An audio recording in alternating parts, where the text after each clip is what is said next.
Hello everybody, what is up? My name is Shakes. Hope you guys are having a wonderful day. Sorry if I sound a little bit weird. I am a little bit under the weather, but that doesn't matter. You probably haven't heard me before, so, I don't sound any cooler than this normally, so you're probably not missing out on much. But anyway, that doesn't matter. Today, I'm going to be showing you guys how to improve your positioning in CSGO. Now, whenever people are teaching you how to improve at the game, myself included, they always say, it's like the aim and the team play and the understanding how to use nades and recoil control. Those are all very important. They are really helpful, but something that you rarely hear talked about that is incredibly important is positioning. And from my experience, it's probably the biggest differentiator that you can tell between silvers and gold novas and master guardians and how they play, because positioning has a massive effect on what your rank is, because it's so integral to every kind of situation you approach. Your positioning kind of almost dictates how the entire situation is going to go.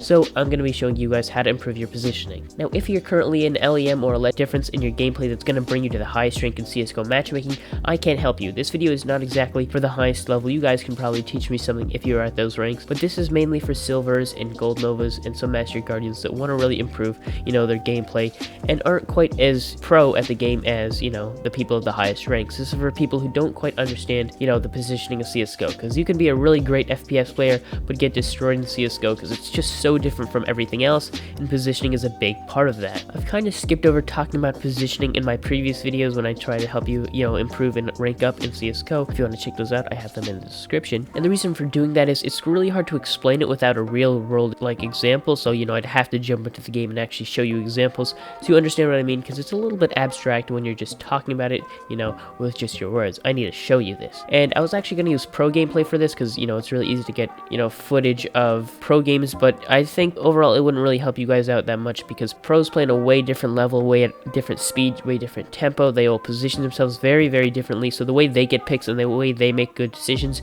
isn't exactly the same as how we should, because the players in matchmaking, they push at different times. They're just not quite as intelligent, and you really need to be able to take advantage of that if you want to rank up out of the rank that you don't think you belong in. So yeah, without further ado, let's just jump into our map and I'll explain to you what we're going to be doing. We're going to jump into Dust 2 single player because everybody plays Dust 2, everybody knows about this map. So I'm going to show you guys how to become a better player in terms of position in CSGO. So anyway, here we are in CSGO. As you can see, we're in a private match on Dust 2. And anyway, the first part I'm going to show you is, pushing on cat. So I think this is a very good example of how you should position yourself as you're trying to push onto a site, because, pushing onto a site, especially as a terrorist, is one of the hardest things you're going to want to do.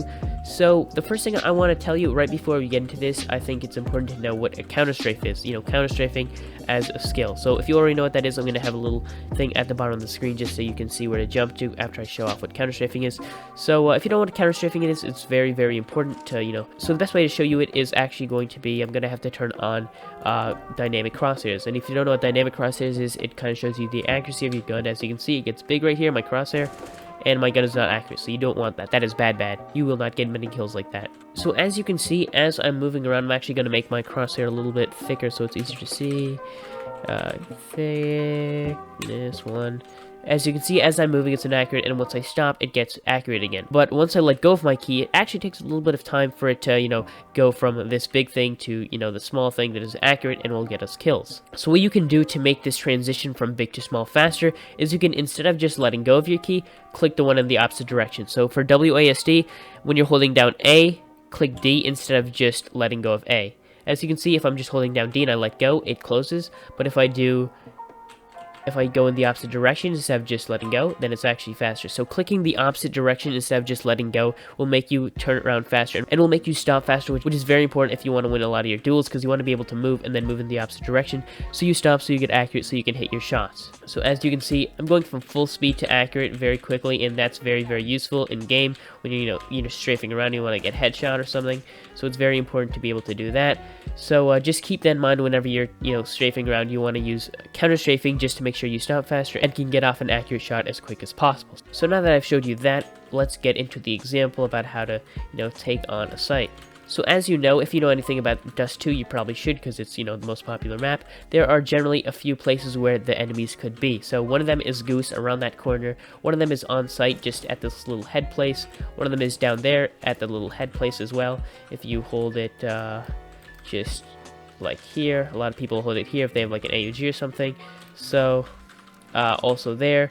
Down here as well sometimes if they're also watching They're also watching here if they want to check both. If they have like an op and they can, just hide back if they miss their shot or something. They watch down there, there, and also they watch sometimes car right over here. So that's generally the most common places that enemies usually tend to be at. So now that we have this little bit of map knowledge, I'm going to show you how to make sure that you don't die by just running out and getting killed by an op. So now that we know about all these places, you should probably know a few of these places on whatever maps you play on, just so you can be sure, just so you can be ready whenever, you're taking a site, and you should know where they could possibly hide. So now that we have this information, we are ready to take on our site. And also something that you should know about is shoulder peeking. It's pretty much where you go really, really close to the corner, but you don't even really have to check it. It's just so your player model shoulder checks out, or like gets around the corner. So, when someone's taking an op, they think you're going to pull out of the corner, so they shoot, and they miss because, you're only peeking out very, very slightly. So that is a good way to make oppers shoot, and then you'll have an opportunity to push out a little bit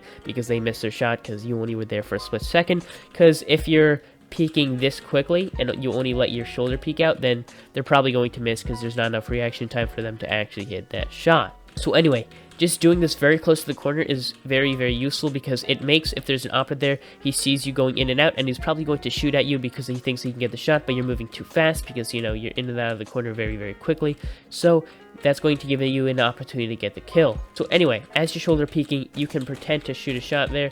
If you don't really care about being sneaky, if you're not like sneaking onto A site, then you can do this. But if you are trying to be sneaky, just make sure you give yourself only a little bit of space, so you only check one side at a time. You want to make sure that you're checking every little place once at a time, because a lot of players, especially in Silver and Low Gold Nova, they just check the entire place at once, which is really stupid because they check the entire place at once, and then once they realize they're over here, then they have to, try to fight this battle, when it's way, way smarter to just, slowly check this area and then slowly check this area and see if they're there, and slowly check this area, because then you're only fighting one person at a time at one exact position, and you already have your crosshair on them. So that means you're practically ready to shoot anybody the second you see them, and you're going to be lined up for them. So if you actually see that they are indeed there, then you'll be able to one-tap them if you need to. So anyway, as I said, you want to shoulder peek, maybe peek a little bit. Just make sure that you have an opportunity to get the shot off, and you don't even really need to, fully peek to see if they're there. You could just do a really quick shot with your counter-strafe and shoot once and then get around the corner. This can be really, really useful in making people think you're a hacker because, usually there's not enough time for you or them to react. So if you're just, pre-firing this area, then you can get a pretty lucky one-tap on an opper, and they're probably going to report you, which is reasonable. You shouldn't really be able to, fly out of a corner and get a one-tap on someone and not think they're a hacker, at least in most situations. But you're a god, so, people are going to be calling you a hacker after this video. Anyway, so after you've checked this area and you know there's nobody there, you want to check this area and make sure that nobody's there. Maybe someone's in the box. You can just shoot that a few times if you're kind of scared, someone's on the site. But if you check this place, then you can check here around that box, and you can also check down there, check here, and then check car, and you should be good. That's the best way to take it on. The thing is, most players don't actually do that. They're like, they could be anywhere here, so I'm going to just peek out all the way and see if they shoot me first, and then I'll be able to react. That is not the right idea, my friend. So now that I've showed you a little bit about the basics of safely taking on a site, the game resets, so that's always good to see, and we are going to go to our next position. So anyway, if you've ever played on Dust 2 before in matchmaking, you know that once the terrorists have no clue where they're going and they don't want to push anywhere, the general place that they reside in is maybe in B-tons, but generally it's near the top of mid on right here, top mid. People just kind of hang out here, look over here, maybe get a pick there, maybe just, just walk around, have some fun here, and a lot of times there's multiple people staying here. And yeah, it's not exactly a bad position. You can push out if the cat guy is cocky and bored and wants to push out. You can also watch if there's a guy at mid, you can tap him. But generally, 99% of the time when I see people playing this part of the map, they're playing it incorrectly, and that oftentimes makes their playing useless. You always want to position yourself where you're not going to get surprised. For example, if I'm the only one here and I'm watching here and here, there's a very good chance that someone can just pop out of here if nobody's watching that area. If I'm only watching here, they can pop out of there. If I'm watching here, then they can pop out of there. And there's always going to be a very tough situation if someone pops out from a place I'm unaware of. That's why holding this area alone while the rest of your teammates are in B is pretty ineffectual, just because there's so many different places where they can come out of. So you're always going to want to be sure of that. So if, a typical example is when 3 people come to top of mid, the way you want to set up is one person watching cat, one person watching mid, doors, the doors at mid. I don't know what they're called again. Xbox, and one person watching long doors, because if nobody's pushing into long doors as terrorist, then the guy watching CT, long doors is going to just push in, and they're going to kill everyone here, because oftentimes everybody's just looking forward, and they just get mauled down by the guy with the MP9 from over there. Just make sure you're watching every place that is plausible for them to come out of. For example, if you guys are already pushing in there and pushing in cat, you can just watch back here. Not that this is a good position because you have your back exposed, but maybe if they're, pushing A, then you can watch over here, because a lot of times that happens, they push out of B and they go a full rotate, so you can watch there. The issues arise, of course, when there are less players than open areas for them to push out of, and in other words, you have 2 people watching here, but 3 different places where they can come out of. So for this, I'd actually recommend kind of playing a more conservative position. If you're the only one here, it's 1 and there's 3 different areas, then maybe I'd recommend watching here if you want to stay safe and make sure you get the kill, or watching here, but just make sure you're constantly, ready for if they make any pushes, because as we know with CSGO luck, the second you're watching here for ages, and the second you switch up here, he's just gonna peek out and kill you. So that happens all the time, and it's just part of the game, so you want to be ready for whatever happens. In fact, just watching here is not even the best idea, because if there's nobody watching long, then there's a good chance that he pushes out of there. You always want to be ready for things like that to happen, and you always got to keep probability in mind. So for example, if there's one person watching A and one person watching B, and you have bomb, they have no clue where bomb is, they're probably going to stay on their sites because they just want to defend it, and if they win the 1v1, then they win the round. So that's a pretty good game plan from them. It's pretty, standard, so it's nothing genius. I'm just using it as an example. So if you know that there's a good chance that they are just staying on sites, then yeah, maybe you don't have to watch here and you don't have to watch here and here. You could just kind of push up, but just make sure you're doing whatever is most likely for them. Put yourself in their shoes. Maybe if there's the bomb around here and it's a 1v1, then maybe they're going to be here. Maybe that's just an idea that they would be watching the bomb that they're trying to protect from a terrorist. That would make a lot of sense. In other words, put yourself in the enemy's shoes to see what they would most likely be doing, and then watch that to make sure that you'll be ready to kill yourself if you were a CT. That doesn't make very much sense, but you probably get what I mean, right? No.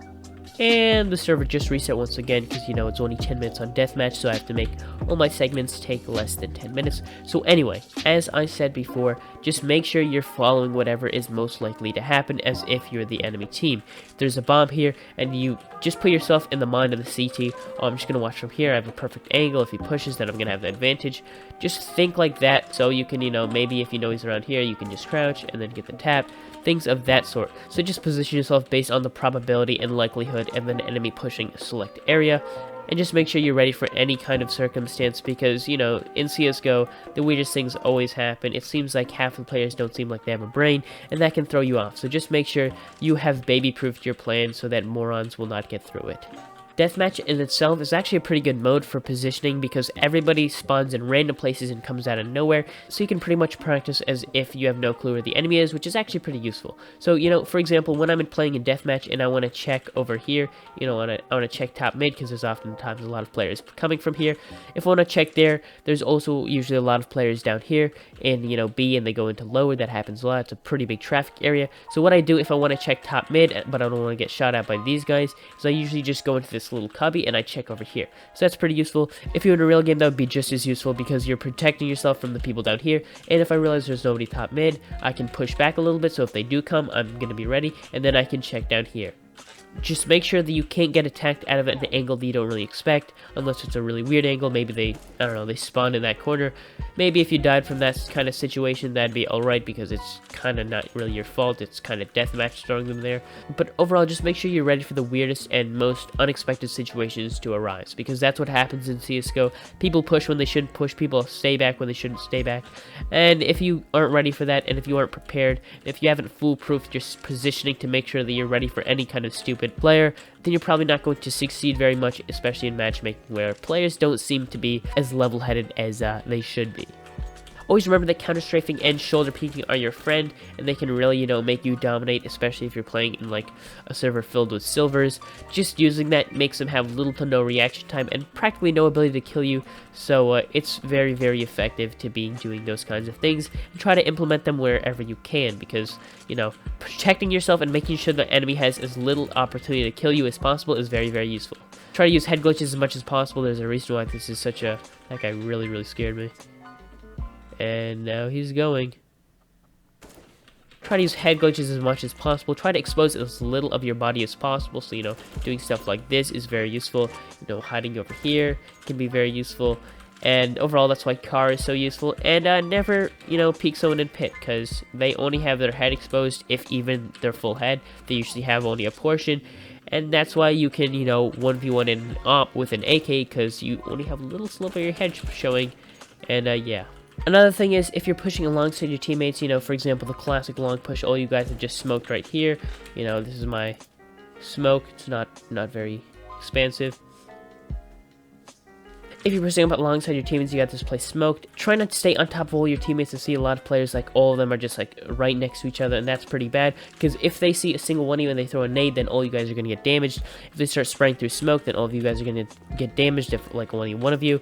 So overall, that's not a good idea. Try to stay spaced out from the rest of your teammates so you can be watching different places. For example, if I realize I'm the last one, I always go to just watch here or from pit, because usually they pull out the bomb over there, and being in pit is a pretty good position for that. So just make sure you're doing that, or just watching here, just so all your bases are covered, because it doesn't happen that much at like higher ranks like Master Guardian and DMG and stuff, but like if all you guys have pushed out and nobody's watching behind, then you guys are guaranteed to get destroyed for no reason, just because nobody's paying enough attention to watch behind them. So just make sure you're always going to be ready to watch behind you if you're the last person.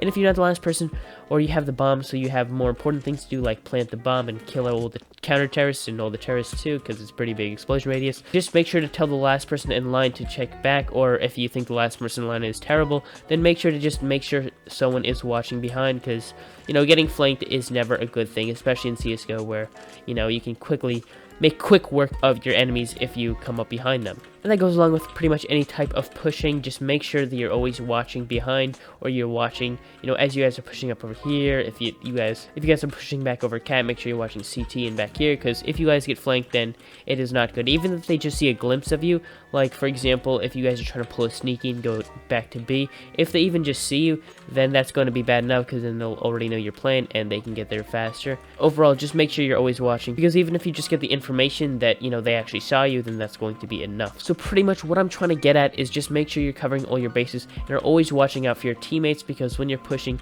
you're going to want people to watch different places to make sure you guys don't get flanked and don't get horribly embarrassed by a silver 2. Now, if we're talking defensively, try not to watch too many places at once. As I said before, you always want to be aiming at the right place where they're most likely to come out of. But if you're watching two different places, then they can easily kill you. So that's why watching A alone is very, very difficult. I mean, you have 5 players, 4 of them shouldn't be going to B. So overall, you're going to be trying to watch one place at a time, maybe watching here from cat, or maybe watching from up here if you want to play a little bit, more aggressive, more cheeky. And if you're watching long, maybe you want to go into pit, because as I said before, you get you only have your head peeking out, so you have a higher chance of getting the kill, because they can only see your head, and that's a smaller region where they can kill you from.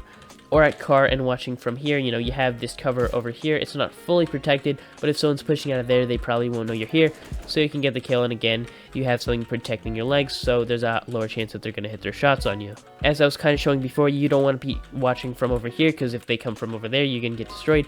If they're watching cat and you're looking over here, then you're going to get destroyed. If you're watching cat and they come from over there, you're going to get destroyed. You just want to make sure you're only watching one major place at a time, because you don't want to get, sniped from a place that you're not looking at, because that's just a silly mistake that can very easily be avoided.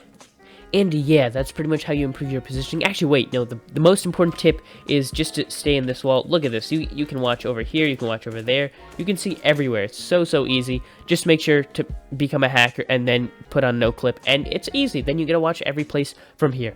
But yeah, thank you guys all so much for watching. It means a lot that you checked out my video. Like the video if you liked it, or if you didn't like it, just like the video. Comment if you have any suggestions. I make pretty much all my videos based on suggestions, so if you want me to make any kind of video, I'm willing to do it. So yeah, don't forget to leave one of those in the comments. And yeah, thank you guys so much for watching. Don't forget to subscribe, it would mean a lot. And yeah, peace.